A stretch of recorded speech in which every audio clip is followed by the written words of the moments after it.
participaram. Bom, agora nós temos uma palestra muito interessante que se chama A Experiência Norte-Americana com os Jogos Online. Então, eu gostaria de convidar ao palco o senhor Stephen Crystal, Founder and CEO of SCCG Management. Por gentileza, senhor Stephen, welcome to the stage. Hi.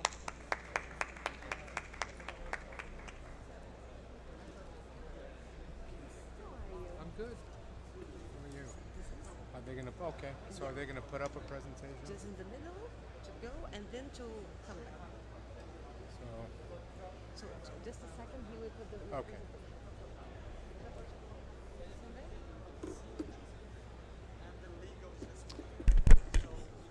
Hello. Okay.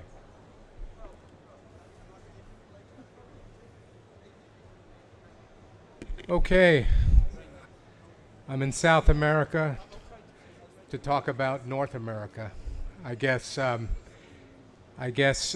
been coming to Brazil for 15 years, originally to support Alessandro and BIS, and I've been a big supporter of Sigma around the world. I used to spend every Thanksgiving going from the US to Malta because I was always interested, as someone involved in the casino industry in America, what the future of iGaming was going to look like when we finally got to it, which we did in 2018. Prior to that, America, up to 2006, looked a lot like Brazil looks now. We had conferences that filled up rooms where people were working in an unregulated market. In 2006, in America, they said no more. We're going to wait to do this in a regulated fashion, and that may happen here. So I thought maybe I would talk a little bit about the experience in North America, focused on the USA, but also Canada and Mexico, because maybe that gives us a window into what will happen potentially in Brazil. The other thing I would say is I've always looked to Brazil as a leader in South America, as a place of innovation, and I think it is just as interesting to talk about the innovation that will occur in Brazil that will be exported around the world into an iGaming marketplace that's highly developed in almost every continent. So to me, the story of Brazil is not only its leadership role in South America and the progression it's making towards being a regulated market, but it's also about the fact that a lot of exciting innovation occurs here.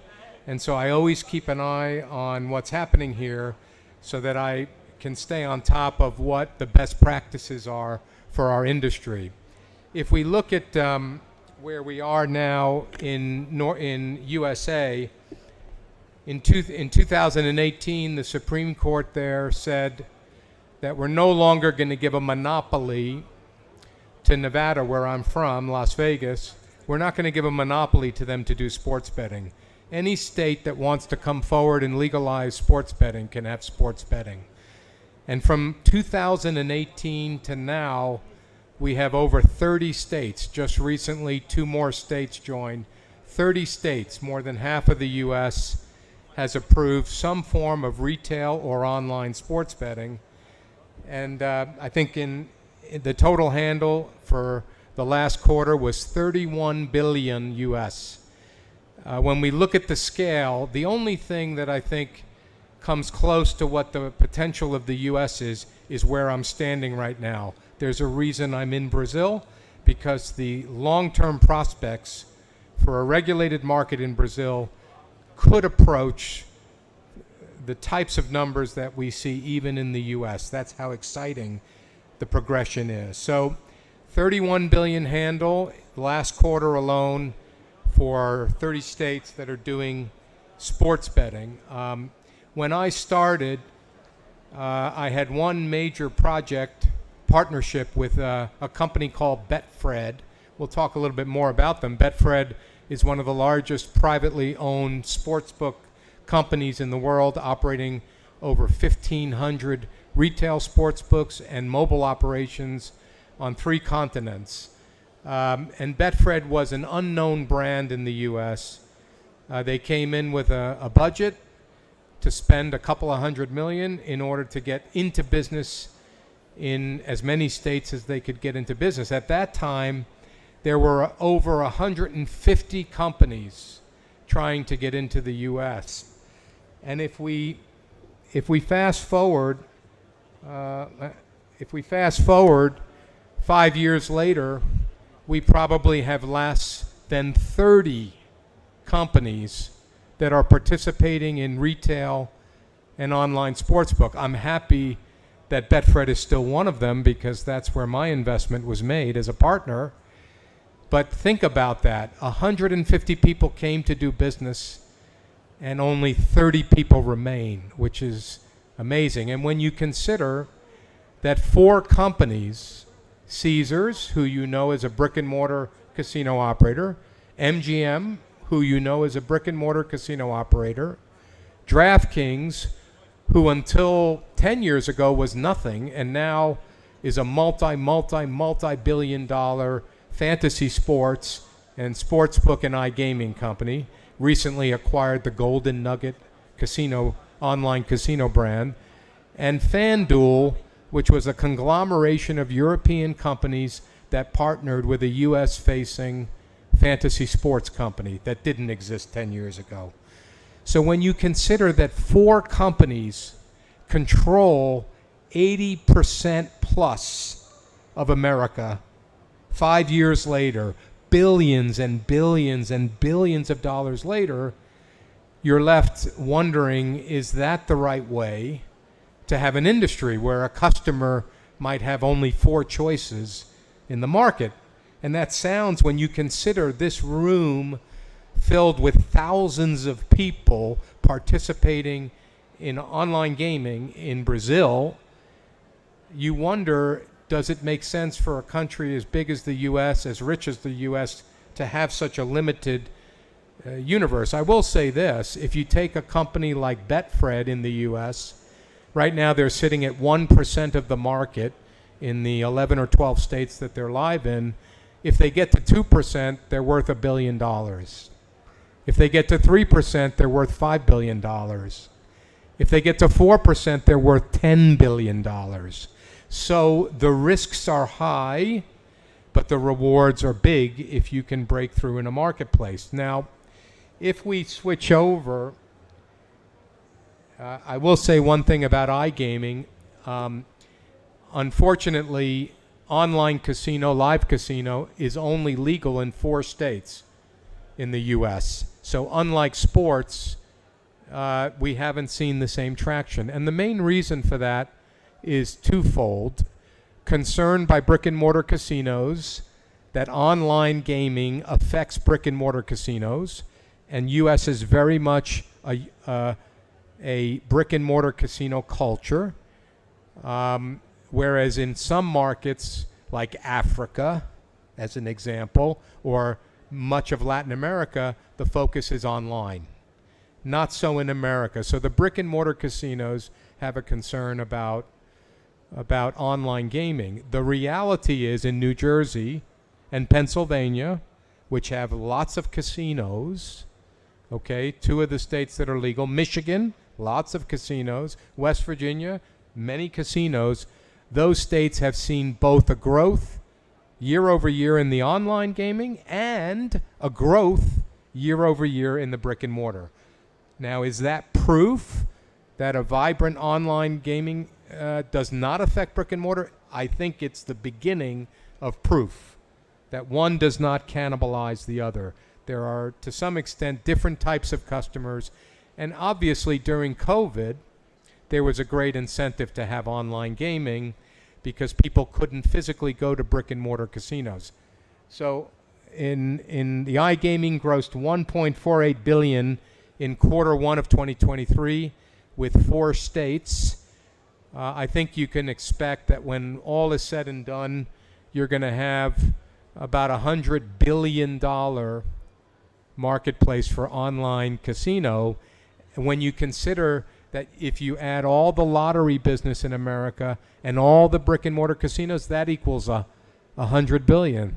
So basically, in the next 3 to 5 years, as more states add online gaming, we're going to double the size of the gambling industry in America, which is an amazing statistic. So I guess this is to say that we're still in the infancy. We're still in the first inning, to use a baseball analogy, or the first quarter, maybe the first 10 minutes of the first quarter if we're using basketball. I guess I should probably use soccer, but already I'm calling it the wrong thing, so I apologize.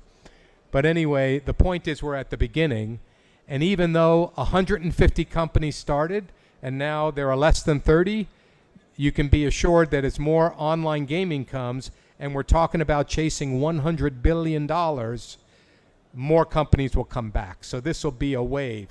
And the reason I'm mentioning this is because, is this the way that Brazil will go? If I know you've been talking about regulation for, it seems like, a decade. Are we going to be talking about it in another decade? Maybe. But the point is, if you can fill up a room like this with thousands of people doing business, then it's working now. Lots of people are competing for customers and making money. So do you want the U.S. experience where it feels like there'll be fewer players or fewer brands? Or if we look at Canada, if you look at Ontario, which is Toronto, we have a different story there. We don't have 4 players that control 85% of the market. We have 25 players that control anywhere from 3 to 5% of the market. Maybe that's more what Brazil looks like. So I guess what I would say is Brazil is a leader in a market. We call it the LATAM market. Obviously, it hasn't reached its full potential because we don't know where regulation's going to go. And I think you'll have some choices to make as to how open your licensing process is. Is it like Ontario, which follows the UK model, which says anybody who fills out an application can be an online and pays the license fee, can be an online gaming company? Is that the way you're going to go? Or is it going to be more of a barrier of entry in the US where the licenses are limited because they're tied to either the number of casinos or they're limited by law by the state? So which way is it going to go? How is it ultimately going to be done? How open is it going to be? I don't really have an opinion at the end of the day. I don't know that there's a right and a wrong way. All I can tell you is how the different experiences are playing out. So I would say, just to put it in perspective, Ontario, if it were in the United States, would be the 6th largest state. So it is proving to be a very lucrative market. It does consist of full online casino and sports. And there are a lot of companies that left the U.S. because it was too expensive or waited to enter the U.S. who are starting in Canada because the barrier of entry is so low. So and who knows, maybe there'll be brands that launch successfully, have launched in Brazil, because Canada, much like Brazil, had a gray market for decades. And the companies that got out ahead initially were those that had customers that they switched over to the regulated market. And who knows how that transition would work here. Lots to be determined. But I wouldn't be surprised if Brazil, when all said and done, starts exporting brands to other parts of the world, and not just the Latin American world, globally. And this is why we're here. I noticed there's not a lot of Americans here, but and I could have been in Canada, but I chose to be here because this is the future. So I have some on Mexico. The only thing I would say on Mexico is it's neither gray nor regulated. It's kind of like if you were lucky enough to get someone to say you had a license, you had a license. And if nobody challenged you, you had it. And the reality is that for a long time, companies like Caliente, which controlled most of the sports sponsorship, soccer or football, that they controlled 60-70% of the market. That's not true anymore. There's more diversification. But I would say there isn't an incentive for Mexico to be regulated, even though it's approximate to the U.S. I think they like having it be a market for Latinos and not Americans. And that's my view, which is fine. I put a slide up here. It's not so relevant outside of the U.S. and Canada, but tribal gaming, it's something I specialize in America. As you may or may not know, in the history of America, the inhabitants of America before it was set up as colonies and states were Native American tribe, indigenous people. We have indigenous people all over the world, and we took the land away from them in order to create America. And so out of guilt and out of reparation, in the 1980s, the U.S., first the Supreme Court and then the legislature approved a regime to give Native American tribes exclusive jurisdiction over many of our states to do casino gambling, brick and mortar, and they control largely what happens online. So almost half of America, which is not represented in the numbers I went through, is controlled by tribes that are sovereign nations. An individual tribe, of which there are 450 in America, is the same as Brazil, is the same as Portugal. They're in essence governed by their own treaties, except to the extent that they sign into cooperative agreements with the federal government. Canada has the same thing. And so for people who want to bring technology, innovation, or even operate in the U.S., we specialize in accessing 50% of the market that isn't accessed by doing corporate-to-corporate transactions. It's more like doing nation-to-nation development. And I just put this up just as a data point. And then I'll tell a little bit about what we do, and then hopefully I'll open it up for questions. I don't even know how much time I have, and I'm hoping you have questions because I'll answer. I've been in this industry 32 years.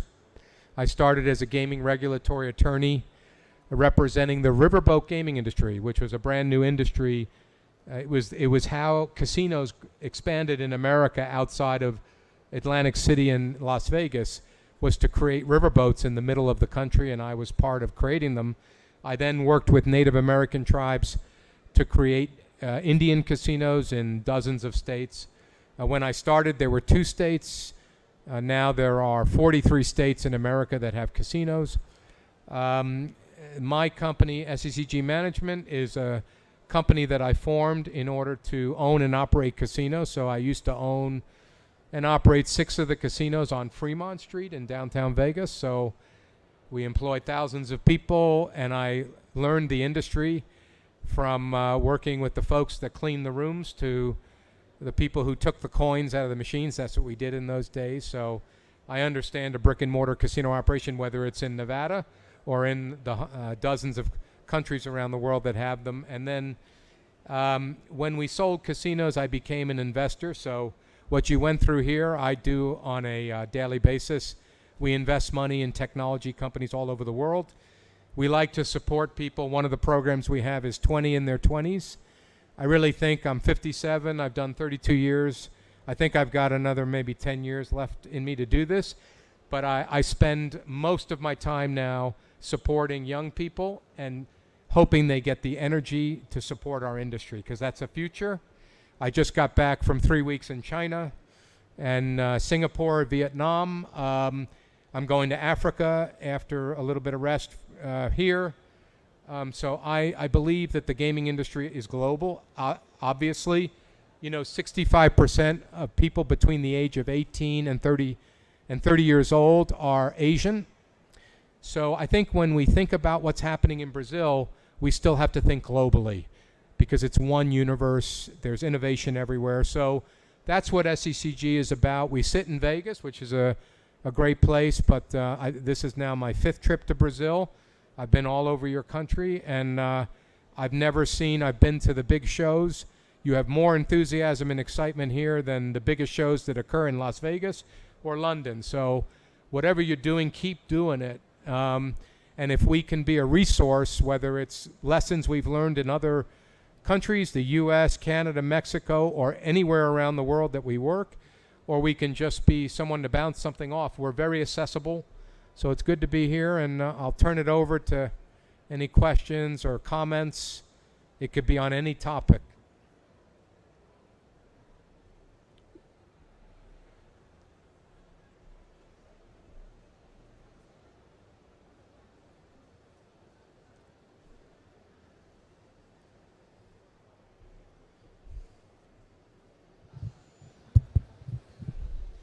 Hi, Stephen. Thank you for your presentation.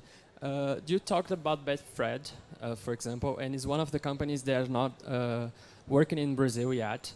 And do you think that maybe the new regulation in Brazil can encourage companies to come to Brazil and invest in this segment here in our country? I think that's an excellent question. Let's look at a company like Betfred. They've been licensed in the UK for 50 years.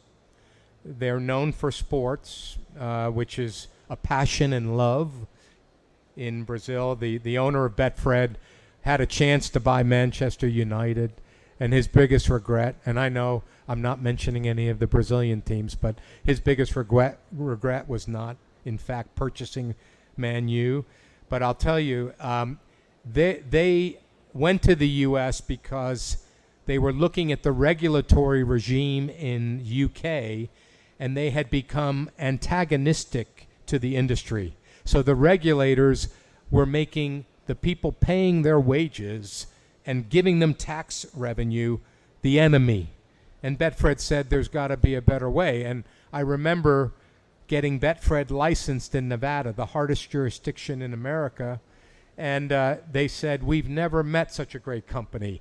And it took them coming to America to be praised for all they contributed to the industry. And they thought, well, why do we get criticized in the UK, but we get praised in America?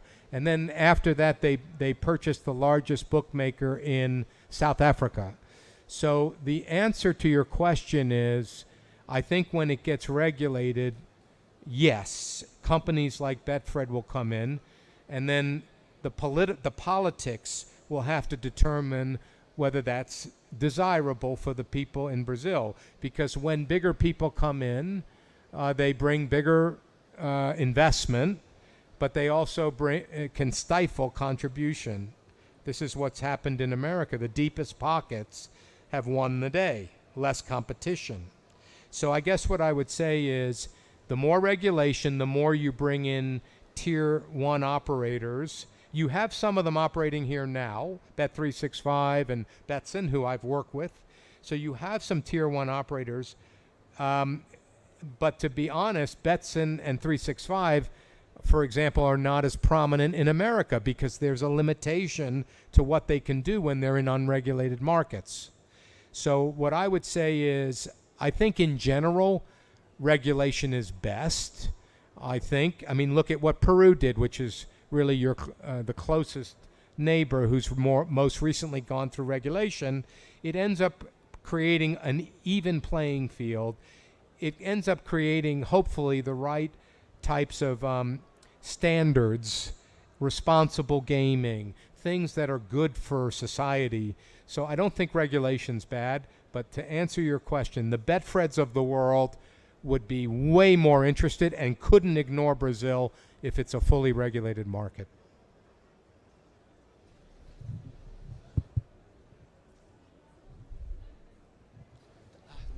Hello, Stefan. Hello. I've been following you on LinkedIn for quite a while, so it's great to see you in person. Thank you. You also introduced me to Benji from Donbest back in the day. It Good. was a game changer for my company, so thanks a lot for this. Awesome.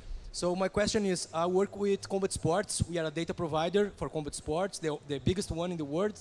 And we'll be launching live odds in the end of this year.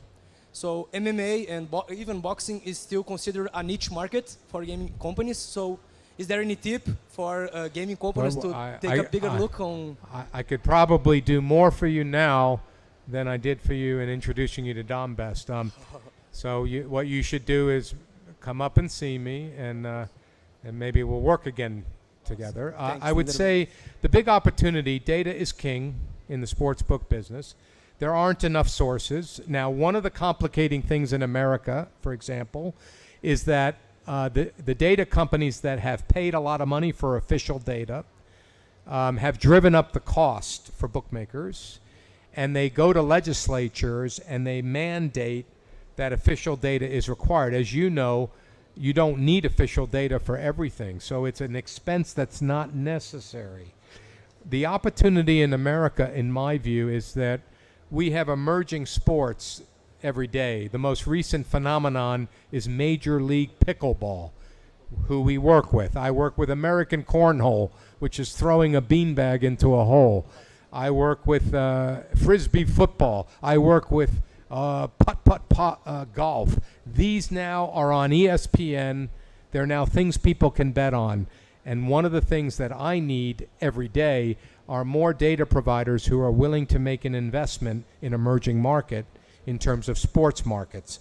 So if you have the infrastructure and you have the desire to be a player, there's plenty of room to do that. Now, as it relates to your core business, obviously, I've worked with data providers like L Sports at one time we did some work for. I've worked for some of the smaller data providers. What's interesting in the U.S. is we have fantasy sports. We have all kinds of social sports apps where millions and millions of dollars get invested into them, because that's the best way to do fan engagement, to do acquisition, and they need data. So the amount of sources, people who need data that doesn't have to be official data, are hundreds and hundreds and hundreds of operators. So we can talk America, we can talk the rest of the globe. I'm happy to have that discussion. Thanks a lot. I can't thank you enough. You're welcome. That's it. I'm done. Thank you.